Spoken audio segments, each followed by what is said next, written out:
À chaque fois que j'essaye d'y croire, à chaque fois que je me dis que cette équipe-là pourra peut-être retrouver son niveau, ils se débrouillent pour me montrer que j'avais tort. Moi, c'est bon, j'ai compris, je ne me ferai plus avoir. Gagner un match, nous montrer de belles choses, le match d'après, faire complètement de la merde. Non, moi j'ai capté la DA. Je ne me ferai plus avoir.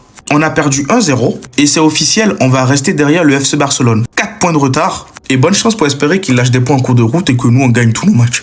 Même c'est pareil pour la Ligue des Champions, j'étais là, je me suis dit je vais y croire, mais en fait c'est fini. Il n'y a rien à aller chercher cette saison, ni la Liga, ni la LDC.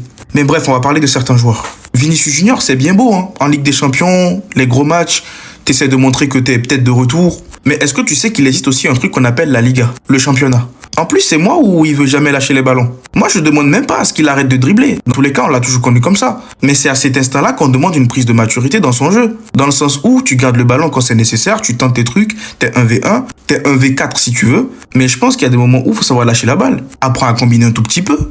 Trent Alexander-Arnold, il y en a qui vont se réjouir de son match, mais non, je ne peux pas me réjouir de ça. Dans le sens où, quand tu prends Trent Alexander-Arnold, tu veux qu'il t'apporte offensivement dans chaque match. Après, moi, je pense qu'il y a un problème de compatibilité dans cette équipe, pas que offensivement. Parce qu'il y en a qui pensent que ça se résume que à la non-compatibilité entre Kylian et Vinicius. Mais dans le milieu de terrain, il n'y a pas de profil compatible. Tu vois, Mendy comme Mavinga, chacun d'eux fait leur match à leur façon. Mais les deux, ça ne passe pas. Les défenseurs, ils sont pas compatibles. Déjà, le football que veut pratiquer le Real Madrid, moi, des joueurs comme Trent, ça n'entre pas du tout en adéquation avec tout ça. Arda Güler, ça n'entre pas en adéquation avec tout ça. En tous les cas, je vais en reparler. Et par contre, Carvajal, faut lâcher ça. Tu n'as plus l'âge, mais c'est toi qui veux forcer. On a fait monter un petit jeune pour essayer de te soulager un peu, tu voulais pas.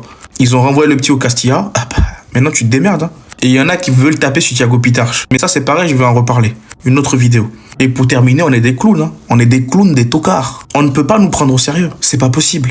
Mais bref, dites-moi ce que vous avez pensé du match dans les commentaires. Et surtout pour ne rien louper, vous savez ce qu'il vous reste à faire, hein.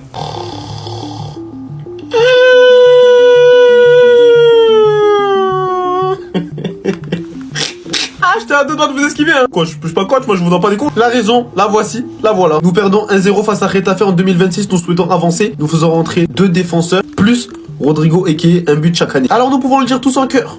C'est ta faute. Bon, c'est la tienne, mais surtout toi. Même l'équipe féminine n'aurait jamais osé perdre face à Retafe. Et de toute façon, en vrai, pardon, c'est nous qui avons compris, hein. À quoi bon gagner cette Liga? Dans tous les cas, il y aura la 3ème guerre mondiale. Ah oui, parce que prendre des boulets de canon pleine lucarne en reprise de volée par des Satriano virés de l'Olympique Lyonnais, c'est ok. Votre excuse de oui, on a beaucoup de blessés, non. Vous parlez de blessures, je répète. Nous avons pris un but par Satriano. Et vous me parlez de oui, on a des gros noms. Satriano, Lucan, Bernabéu. Tellement il n'y en a pas un pour rattraper l'autre dans cette équipe. Je suis arrivé à un stade où je commence à regarder sur les billetteries des autres clubs. Parce que c'est ailleurs que je prends du plaisir. On est lundi soir, j'ai dit non à mes collègues pour un bowling. Mon président, il est fâché. Il est venu date une go là, il est même pas content. C'était il y a si peu de temps. Cette époque-là, elle me manque. Même la saison dernière me manque alors qu'on était nuls, hein. Mais on se battait pour quelque chose. Bah, à ce niveau-là, il n'y a plus rien à faire. Bon, l'équipe voulait que je vous dise quoi? Que le Barça est en train de prendre le large? 4 points d'avance sur le Real Madrid? C'est la première fois depuis 2019 que le Real enchaîne 2 défaites consécutives. C'est abusé. Tu perds contre le 14e de Liga qui ne propose rien dans le jeu. 80% de possession de balle. C'est stérile, c'était inutile, il se passait rien. On s'est ennuyé. En plus de subir une défaite, on s'est ennuyé. Ce coach-là, moi, j'en peux plus. À chaque fois qu'il croise le chemin du Real Madrid, il prépare un mauvais coup. Emprisonnez-le, mettez-le en jaune, mettez-le sous cage, mettez-le sous vide, faites quelque chose. Elle est loin cette époque où tu mettais 4-0 à Retafe, t'avais un triplé de Cristiano Ronaldo, Sergio Ramos qui mettait la tête. Là, quand t'as pas Kylian Mbappé, tu vois qu'en termes d'individualité, tu peux même pas faire la différence. Collectivement parlant, c'est compliqué. Xabi Alonso, il avait du mal. Mais Arbeloa, il a absolument pas les clés pour réussir au sein du Real Madrid, les amis. Et c'est juste un constat, et c'est pas contre lui, c'est juste qu'il a pas le background. S'il n'était pas espagnol, s'il n'avait pas joué au sein de la Casablanca, on lui aurait jamais proposé un tel poste. Il y a des entraîneurs français aujourd'hui qui sont en Ligue 1 et qui pourraient entraîner le Real Madrid. Mais on ne leur propose pas parce qu'ils n'ont pas la capacité pour. Et Arbeloa, c'est pire, il pourrait même pas être coach en Ligue 1. Donc, faut changer ça. La défense, c'est pas ok. Rudiger, il doit prendre carton rouge, mais il crase la tête d'un joueur. Alaba, on sait pas ce qu'il fait. Il devrait rejoindre une agence de mannequinat.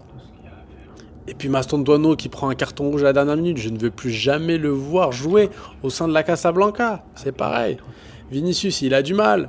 Mais c'est pas de sa faute. Arda Güler. Les gars, il va falloir changer énormément de choses. J'en suis au moment où je me dis qu'il vaut mieux que ce soit une grosse crise pour le Real Madrid et qu'il se restructure sur le prochain mercato, que tout soit... Franchement, tout soit anéanti et que ça aille mieux après chaque crise, après la pluie, il y a toujours le beau temps, donc après chaque crise, il y a toujours des périodes fastes. Franchement, là, les gars, ça devient très très très compliqué. En plus de ça, on s'ennuie sur les matchs. C'est pas comme si on perdait avec, tu sais, tu perds 3-2, mais t'as marqué des buts, t'as prouvé, t'as montré des choses. Là, c'est vraiment, vraiment, vraiment du bas niveau.